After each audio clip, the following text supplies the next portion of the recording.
Suaranya tidak terdengar. Emang iya? Terlalu kecil. Serius ini? Oke, sekarang udah. Mila mau apa? Mau PK. Iya mau PK, nggak ada teman. Baik, saya temenin ya. Baik teman-teman, kita PK ya. Oke. Berapa yang nonton di situ Mila? Cuman dikit.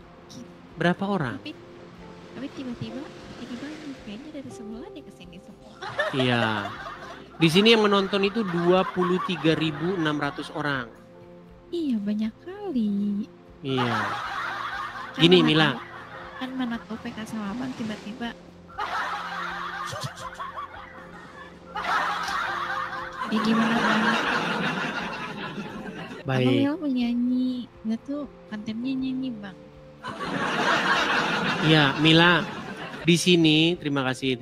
Mila di sini saya lagi membahas mengenai agama.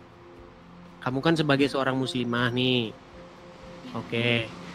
Pernah tahu nggak bahwa Al-Quran mengatakan bahwa di dalam Taurat dan Injil itu terdapat petunjuk dan cahaya? Oke. Ngomongnya jangan lesu loh. Jangan lesu. Enggak loh. Semangat ini. Semangat. Oke, baik. Nah, ketika Al-Quran mengatakan bahwa di dalam Taurat terdapat petunjuk dan cahaya, apakah kamu percaya? Percaya bang. Percaya. Kamu tahu nggak bahwa ternyata Muhammad bahkan dan umat Muslim takut dengan kebenaran yang ada dalam Taurat? Iya bang. Tahu? Iya. Nggak tahu sih sebenarnya. Nggak tahu. Baik. Mau saya kasih tahu ya, saya bacakan riwayatnya. Mau? Mau. Baik, saya balikan ya kamera saya ya. Nih. Jadi suatu ketika ya, Mila, saya bacakan ya. Dikisahkan ketika Umar bin Khattab datang menemui Rasulullah sambil membawa lembaran kitab Taurat. Dalam keterangan Jabir bin Abdillah, Umar datang membawa lembaran kitab Taurat dan meminta Rasulullah membacakannya sembari berkata, "Wahai Rasulullah, ini adalah lembaran kitab Taurat." Rasulullah kemudian terdiam dan membaca kitab tersebut hingga raut wajahnya berubah.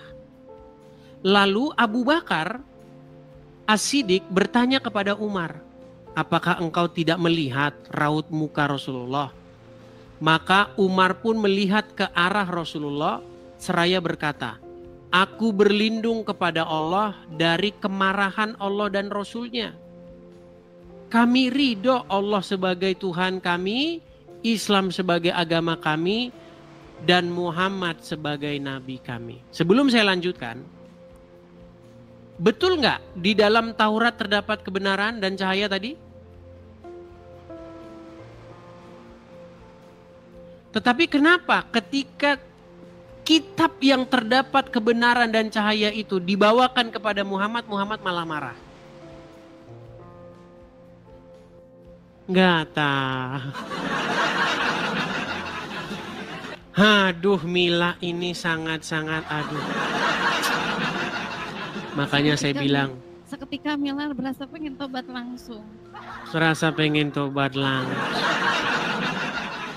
Mila, padahal kamu berhijab sangat islami, tapi kalau diajak membahas agama kenapa jadi aduh.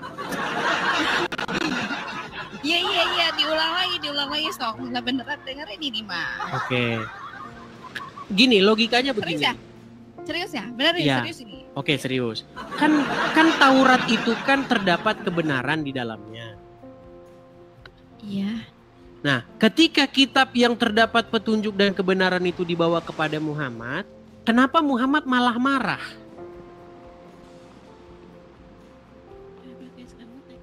Biar bisa jawab Mila. Bantuin dong. 726 mata memandang nggak bantuin Mila, malah ngetawain semua. Heran deh Mila ini. Kalian di sini ngapain? bantu dong jawab gitu. Gimana sih? Malah marah-marah ya. Iya, ini dong Gimana? nggak mau bantu. Gimana? Kalian bantu dong. Kalau ada pertanyaan Gini. di sebelah langsung. Gimana sih, malu kan Mila? Oke, saya kasih contoh Mil. Sebagai seorang muslimah, kamu percayakan di dalam Al-Quran terdapat kebenaran? Iya. Oke, kalau Al-Quran dibawa ke hadapan seorang muslim, umat muslim akan tersenyum atau marah? Akan tersenyum. Nah, di dalam Al-Quran terdapat sebuah ayat yang mengatakan bahwa di dalam Taurat dan Injil terdapat kebenaran. Pertanyaannya, kenapa kitab yang terdapat kebenaran padanya itu ketika dibawa ke hadapan Muhammad, reaksi Muhammad bukannya positif tapi negatif? Kenapa nih? Cepat kalian jauh di bawah. Jawab. Kalian jawab dong di bawah. Kenapa? Masa di bawah ini ada yang bertanya katanya otaknya separoh. Enggak nembak. Begini Mila, bukan kejam itu Mila. Gini, sebelumnya ya dengan rasa hormat saya ya. Begini Mila, sebenarnya yang mengatakan bahwa akal wanita separuh itu bukan dia, tetapi Rasulullah. Baru tahu kan? Baru tahu. Perhatikan ya. Saya akan tunjukkan lagi hadisnya. Kalau itu kan mungkin ya sudahlah, nggak usah dijawab lah. Mungkin Kak Mila tidak tahu jawabannya. Saya akan tunjukkan. Jangan kasih pertanyaan. Ya, saya nggak kasih pertanyaan, tapi saya kasih hadis nih Mila. Dengerin aja. Oke, saya ceramahin ya. Ini tausiah nih ya, perhatikan. Benarkah akal wanita itu separuh ya? Ini hadisnya. Ya, saya bacakan. Ini Muhammad berkata, tidak pernah aku melihat yang kurang akal dan agamanya namun mampu menghilangkan keteguhan lelaki yang teguh melebihi kalian wahai para wanita. Maka para wanita bertanya kepada Nabi, apa maksudnya kami kurang akal dan kurang agamanya wahai Rasulullah?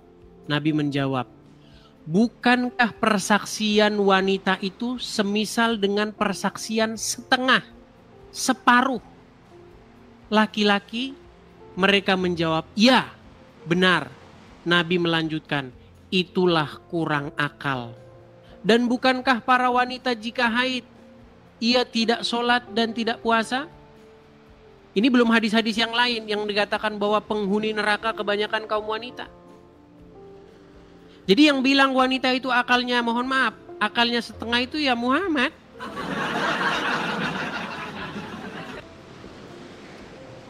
Coba, gimana tanggapanmu sebagai seorang muslimah? Apa? Sekarang kalau Mila bertanya, boleh nggak? Kebetulan nih ada uang sebelah. Nggak dengar saya, kecil sekali Mila suaramu loh. Ini serius, suara Mila kecil guys. Maksudnya kalau Mila yang bertanya boleh nggak? Boleh, silakan. Boleh ya? Boleh. Mohon maaf nih ya sebelumnya ya. Silakan. Mila manggilnya apa? Pak Ustadz. Abang aja ya? Boleh. Silakan. Suara Mila ada nggak? Ada. Iya, salam kenal. Kok malah ngajak salam kenal sama Mas? Karena begini, karena terus terang saja kamu orangnya cantik. Makanya banyak yang langsung terpincut-pincut melihat kamu. Tetap layar minimal. Silakan. Bang. Kenapa di agama Islam itu laki-laki bisa berpoligami? Kenapa di dalam agama Islam itu bisa berpoligami? Baik, saya tunjukkan dalilnya. Baik ya. Saya tunjukkan. Saya balik kamera saya. Lihat ya. Kalau kita ngomong berdasarkan dalil semua. Nih. Dalam surat Al-Ahzab ayat 51. Telah menceritakan kepada kami Zakaria bin Yahya. Telah menceritakan dan seterusnya. Dari Aisyah. Dia berkata, saya selalu cemburu kepada setiap wanita yang menyerahkan dirinya kepada Rasulullah SAW. Saya berkata, apakah seorang wanita menyerahkan dirinya? Maka Allah Azza wa Jalla menurunkan ayat. Kamu boleh menangguhkan, menggauli siapa yang kamu kehendaki di antara mereka. Dan boleh pula menggauli siapa-siapa yang kamu kehendaki. Dan siapa-siapa yang kamu ingini untuk menggaulinya kembali dari perempuan yang telah kamu cerai, maka tidak ada dosa bagimu. Surat Al-Ahzab ayat 51. Saya, maksudnya Aisyah berkata, demi Allah, saya tidak melihat Rabbmu kecuali sangat cepat memenuhi keinginanmu. Kata keinginan ini di dalam bahasa Arabnya di sini kalau kita cek hawa. Nih ya, hawa ika. Jadi pertanyaanmu tadi, kenapa laki-laki boleh berpoligami? Karena Allah sangat sigap untuk memenuhi hawa nafsu laki-laki. Loh, iya gimana? Itu katanya begitu, kata Aisyah. Bahkan saking pedulinya Allah dengan hawa nafsu laki-laki yang begitu besar, saya akan tunjukkan ya, apa yang akan diberikan Allah kepada pria-pria, kepada orang-orang yang bertakwa. Coba ya, saya putarkan. Tapi jangan kaget kalau saya putarkan ya. Baik.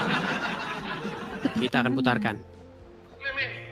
Tapi kata Rasulullah, kesibukan para lelaki nanti di dalam surga adalah... Malu saya ceritakan itu. Mau terus? Kesibukan para lelaki yang masuk surga di surga adalah memecah perawan istri-istrinya. Habis malam pertama dapatkan perawan istri, selesai dia perawan lagi. Gitu. Bagusnya ibu-ibu gak ikut dengar pengajian ini. Ini khusus bapak-bapak. Kata Rasulullah, maaf ini hadisnya sahih. Tolong baca nanti dalam kitab Tamasya ke Surga oleh Syekh Ibnul Qayyim Al-Jauziyah. Judul aslinya adalah Hadil Arwah ila Biladil Afrah. Rasul berkata, maaf, zakar laki-laki ketika dia berdiri karena syahwat selama 70 tahun berdirinya. 70 tahun loh, 70 tahun berdiri. Bagaimana itu Mila 70 tahun berdiri terus? Apa tidak pegal? Loh, memang ini sahih. Itulah betapa Allah sangat memperdulikan syahwat pria.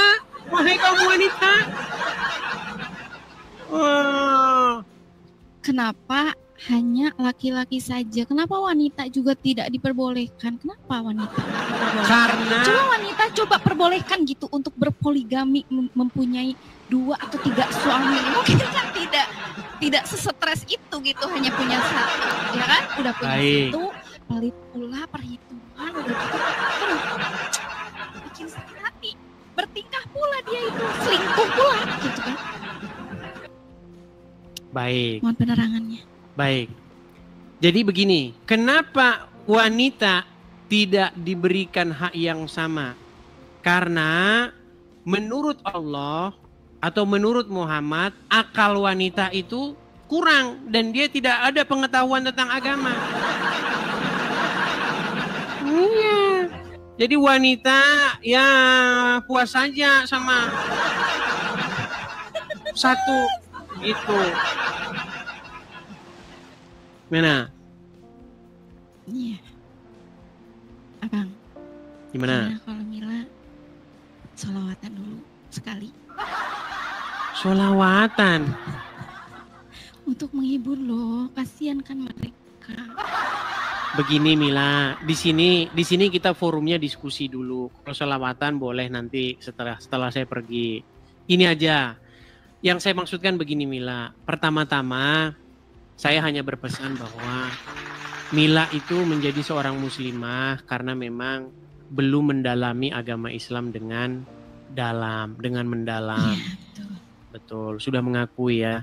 Jadi kalau misalnya Mila sungguh-sungguh mendalami agama Islam, pasti nanti Anda akan menemukan hal-hal yang selama ini tidak pernah Anda tahu. Iya. Coba, saya mau minta pendapat Anda. Ini ceramah Ustadz, saya putarkan lagi ya. Putarkan nih. Salah satu nikmat yang ada dalam surga adalah pesta seks. Minta maaf, karena inilah yang kita tahan-tahan di dunia. Inilah yang kita tahan-tahan di dunia. Dan kenikmatan terbesar yang diberikan Allah Subhanahu wa Ta'ala di surga adalah pesta seks. Coba, saya mau tanya. Menurut Anda, masuk akal nggak ajaran seperti itu menurut Anda? Nggak masuk akal. Tadi kan sudah saya bilang teman-teman kan. Ya, begitulah. Oke lah Mila, mungkin lain kali bisa kita lanjutkan lagi diskusinya ya. Iya. Ini penontonnya pergi loh. Banyak loh di sini yang berterbangan. Iya. Tapi levelnya aja, tapi nggak ada di sini. Kalian jangan kabur di sini ya, dengerin Mila ya. Kayaknya dia harus ini nih. Oke lah. Bercanda. Oke ya. Cukup ya Mila ya. Ya makasih ya. Oke, sama-sama makasih Mila. banyak. Sama-sama. Saya turunkan ya. Bye-bye semua. Bye-bye. Bye-bye. Aduh, cantik-cantik Islam. Sungguh nekat yang nyata. Yuk, silakan yuk. Kita lanjut kembali ya. Kita lanjutkan kembali. Kan saya sudah bilang teman-teman, alasan seseorang masih Islam itu adalah karena dia tidak mengerti agama Islam. Statement saya itu bukan statement yang asal keluar, tetapi statement yang berasal dari perjalanan panjang saya diskusi dengan orang-orang Islam. Gitu loh. Mereka Islam itu karena nggak ngerti agama Islam itu apa. Coba, dia tadi kan sudah mengakui kan, nggak masuk akal ajaran begitu. Apa itu ajaran begitu? Bidadari, segala macam. Ya kan?